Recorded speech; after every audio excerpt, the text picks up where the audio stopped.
आपको पता है, मैंने माता जी के घर में लक्ष्मी प्रसाद को भेजा था, क्योंकि वो पंडित है, सब जगह पंडितगिरी करते हैं। तो मैंने सोचा उनसे ही कहलवाती हूँ माता जी को, पर कुछ लाभ नहीं हुआ। पता है माता जी ने क्या कहा? वो बोले कि पुत्र संतान के लिए हमें जो पूजा पाठ करना है हमें पता है, कोई आपके उपदेश की हमें जरूरत नहीं है। सब हमारा विफल हो गया। क्या सोचा था और क्या हो गया।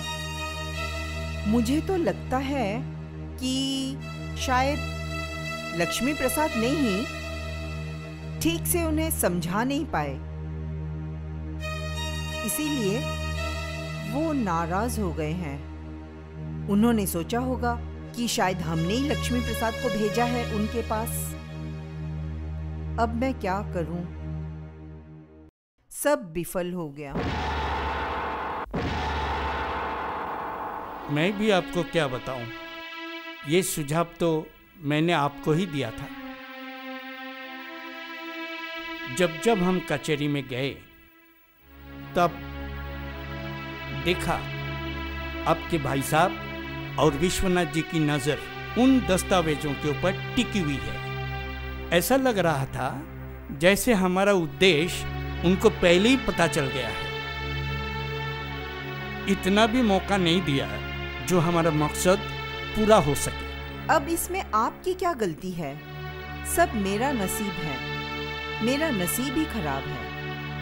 इतने दिनों से हम सबकी जमीनें हड़प रहे हैं, इन गरीब किसानों से किसी ने कुछ नहीं कहा। मगर अब जब से ये विश्वनाथ दत्त वकील बना है, बस हमारे सब काम में अड़चने ही अड़चने आ रही हैं। हम एक भी जमीन कागजात होने के बावजूद हड़प नहीं पा रहे हैं।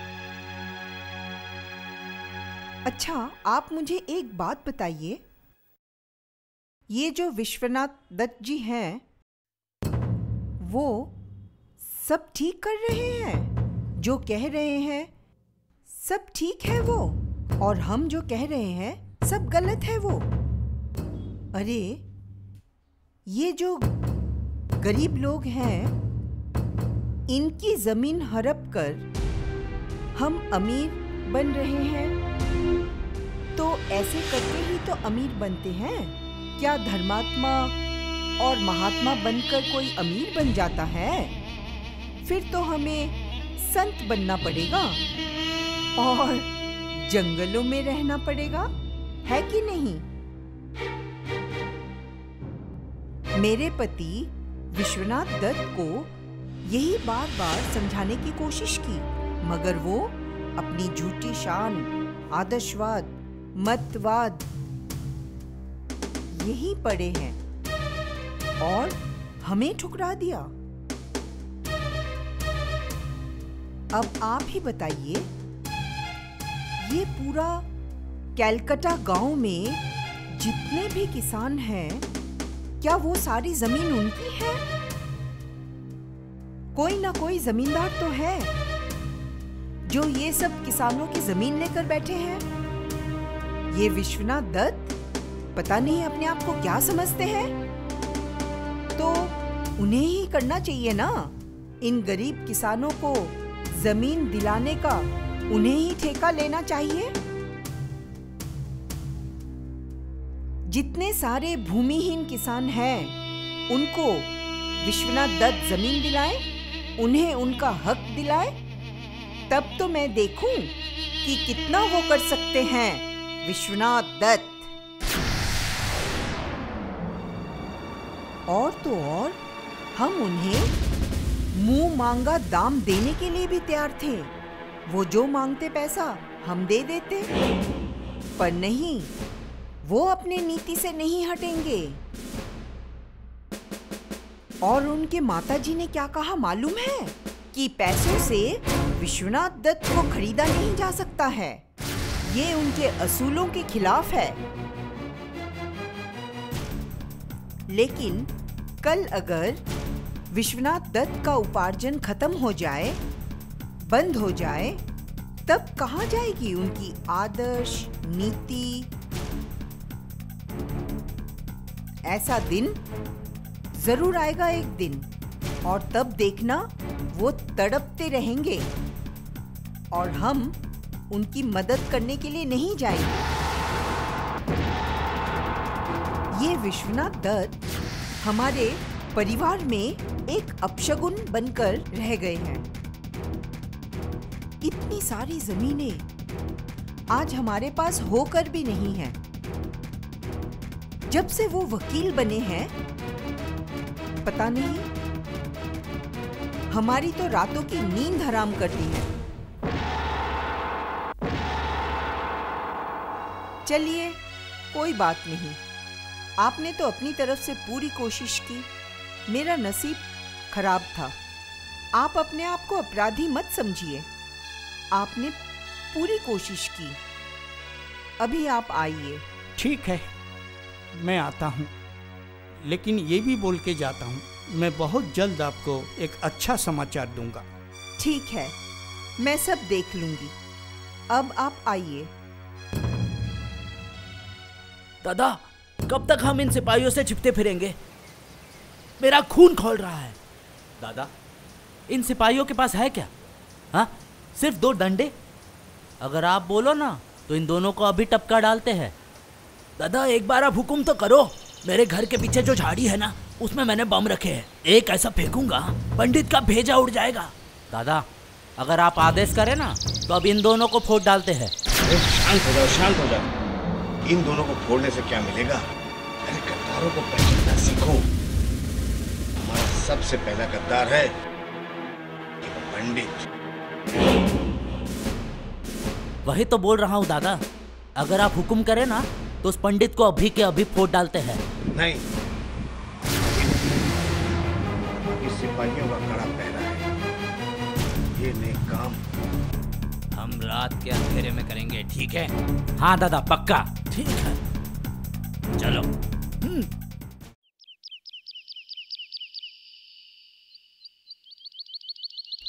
अबे सुन, रजत बाबू तो चले गए, लेकिन ये पंडित ना आज भी बच गया है। किस्मत अच्छा था उसका।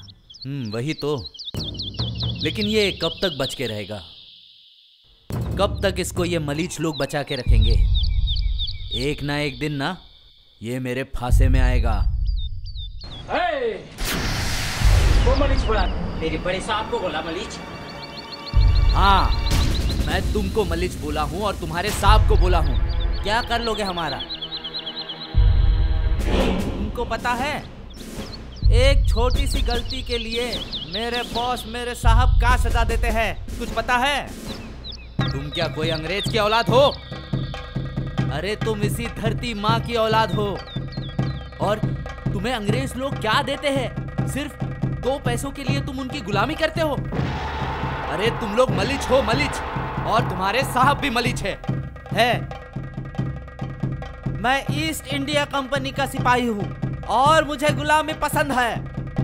और तुमको पता है, ईस्ट इंडिया कंपनी मेरे पेट को, मेरे बच्चे को पालता है। मैं ये गुलामी पसंद करता हूँ। बस यही, तुम बस अपना पेट भरने के लिए यही तुम अपने हिंदुस्तान और हिंदुस्तान की बेइज्जती कर रहे हो। हाँ, मैं हिंदुस्तान का हूँ, लेकिन ये तुम्हारी कंपनी को नहीं बोला। तुम्हारे पीछे रहता है ना वो गोरा गोरा आदमी, उसको बोला। चुप रहे, मैं इसको मलिच बोला हूँ और इसके बॉस को भी बोला हूँ, इसके साहब को।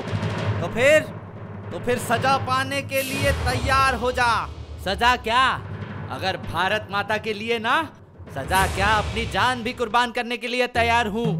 चलो इसको लेके चलते हैं। चलो चलो चलो चल। अरे चल। अरे अरे चल। क्या कर रहे हो, क्या कर रहे हो? इसे लेके क्यों जा रहे हो? बैठ। कहाँ लेके जा रहे हो इसे? अरे सुनो तो। सर, गांव में एक आदमी है जो कंपनी के खिलाफ। What happened? What happened? Sir, आप गाली देता है। सर कुछ लोग ऐसे ही करते रहते हैं, गांव के लोग कंपनी के खिलाफ।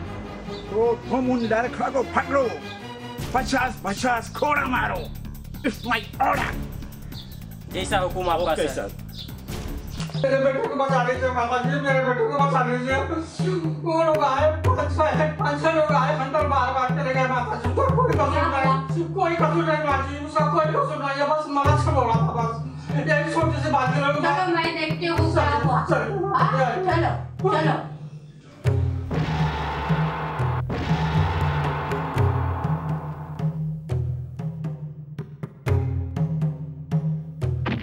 क्या बोला हमरे साहब को? क्या बोला? तुम मलिच हो, मलिच तुम लोग। फिर से बोलो। तुमको जितना मारना है उतना मार लो, लेकिन एक बात सुन लो, ये मार क्या, मैं भारत माता के लिए अपनी जान भी देने के लिए कुर्बान तो हूँ। दे दे जान। और कुछ बोलना है? बोल। तुम मलिच हो, मलिच।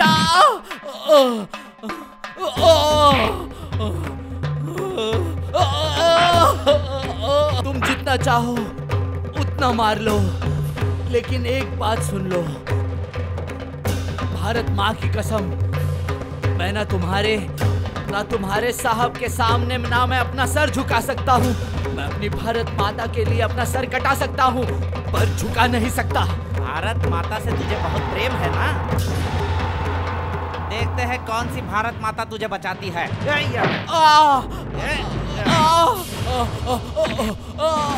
और भी कुछ शिकायतें हमारे पास आई हैं जो मैं आपके सामने रखना चाहता हूँ। ओके, तो जल्दी बोलो। सर, गांव में एक साधु है जो जंगल में तपस्या करता है। साधु? What Sadhu? सर, साधु जंगल में साधना करता है। Sir, What do you mean by Sadhana? Sir मैं समझाता हूँ। साधु जंगल में तपस्या करता है भगवान की। भगवान की? हाँ, तो फिर क्या किया उसने? सर, वो कंपनी को डिसलाइक करता है और लोगों को कंपनी के विरुद्ध भड़काता है, गालियाँ देता है सर, आप सब बोलता है। ये सही बात है सर। मैं अपने सिपाहियों को हुक्म देता हूँ, उसको पकड़ के मेरे सामने लाओ। Yes sir. सर, अगर अभी से कंट्रोल नहीं किया गया तो वो लोग हमारे लिए बहुत बड़ी मुसीबत बन जाएंगे आगे से। सर, मेरे पास रिपोर्ट है यह कि कुछ लोग जमीन देना नहीं चाहते। What? कंपनी को जमीन देना नहीं चाहता? तो तुम उन लोगों का लिस्ट तैयार करके हमको दो। Any more complaint? Your Excellency, this is my humble request to you. The boy was punished according to your company's act. Nothing wrong in it. He is very innocent and he doesn't know what he said. He is the only son of his parents. So please don't ruin his family. You have full right to cover up your reputation and honor.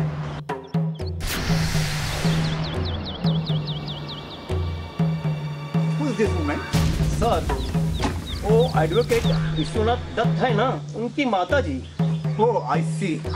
I request my younger brother, please forgive him. This will not repeat again.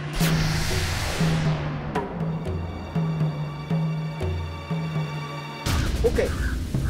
तो फिर तुम उस लड़का को छोड़ दो। Yes sir.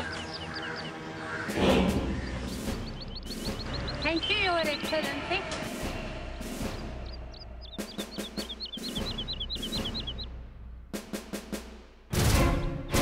लगता है ये मर गया। नहीं, इन लोग का जान जाना इतना आसान नहीं है। छोड़ दो इसे, साहब का ऑर्डर आया है।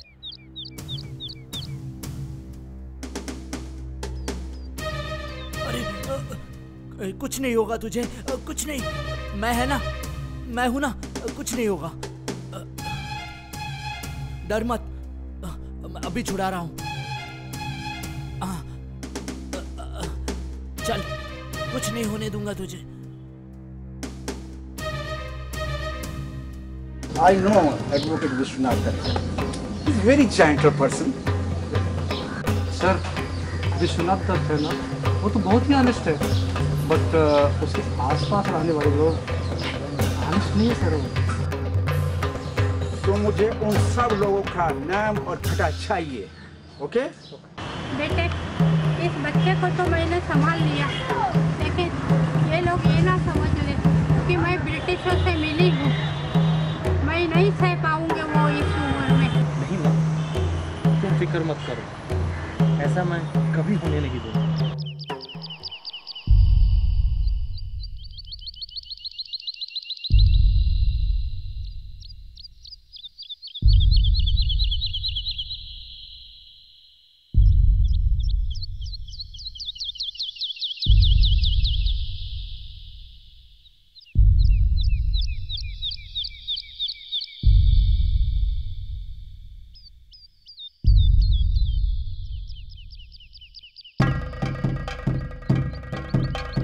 मित्र, मित्र,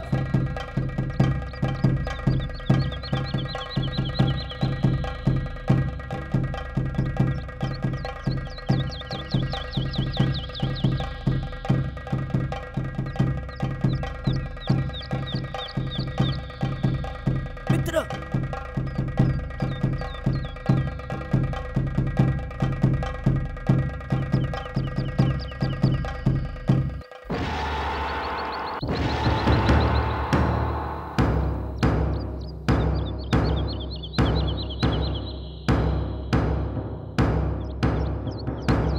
मित्र,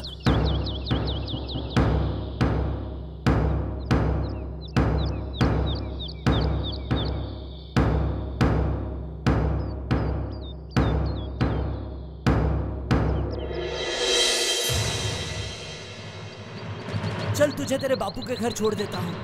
चल। मैं इन सिपाहियों को ना छोड़ूंगा नहीं। इन्होंने मुझे 40 कोड़ों की सजा दी है ना, एक एक को चुन चुन के मारूंगा। देख लेना, भारत माता की कसम है। चल।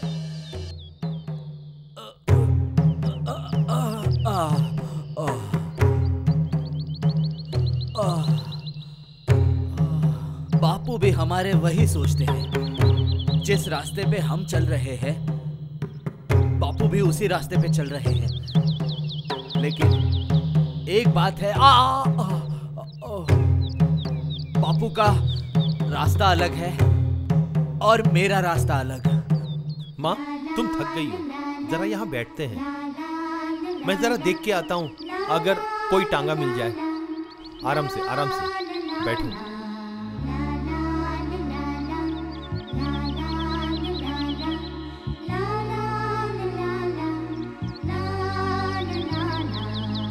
माँ, मैं जब भी यहाँ गंगा किनारे आता हूँ तो मुझे उस तांत्रिक की याद आती है। उस तांत्रिक ने मुझे कहा था कि शुक्ल पक्ष पंचमी तिथि के दिन मेरे पिताश्री मेरे पास वापस आएंगे। बेटा, तुमको जो वो तांत्रिक मिला था, वो देखने में कैसा था? वो सन्यासी लंबा सा, दुबला सा, गोरा था। उसके गाल में दाढ़ी थी और बड़े लंबे लंबे बाल थे, और वो अपने ही धुन में मगन रहता था। बहुत महान था वो आदमी। उसका नाम है स्वामी राम तीरथ। वो महान योगी है।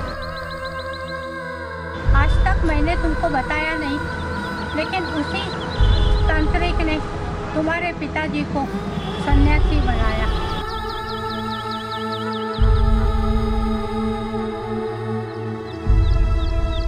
माँ,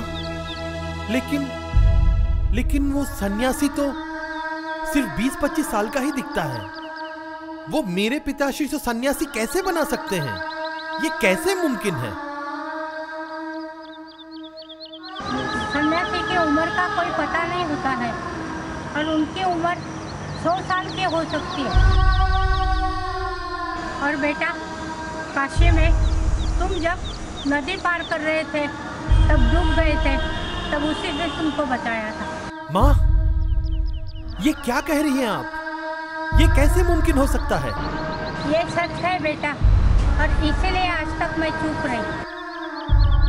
बेटा, लोग समझते हैं तुम्हारे पिताजी एक गैर जिम्मेदार इंसान थे, लेकिन ऐसा नहीं। संन्यास लेने के बाद भी उन्होंने हमारा घर परिवार कैसे चलाया, ये सिर्फ मैं जानती हूँ। माँ, मैं ये सब कुछ जानना चाहता हूँ। क्या मैं ये आज जान सकता हूँ आपसे? नहीं बेटे, मुझे ये सब कुछ बताने की कोई ज़रूरत नहीं है। घर में अभी जो कोई आने वाला है ना, वही सब कुछ बता दो। कौन माँ? इंतजार करो, शुक्ल पक्ष पंचमी के दिन जो कोई आएगा ना, वो तुमको सब बताएगा। चलो माँ, देर हो रही है। धीरे धीरे माँ।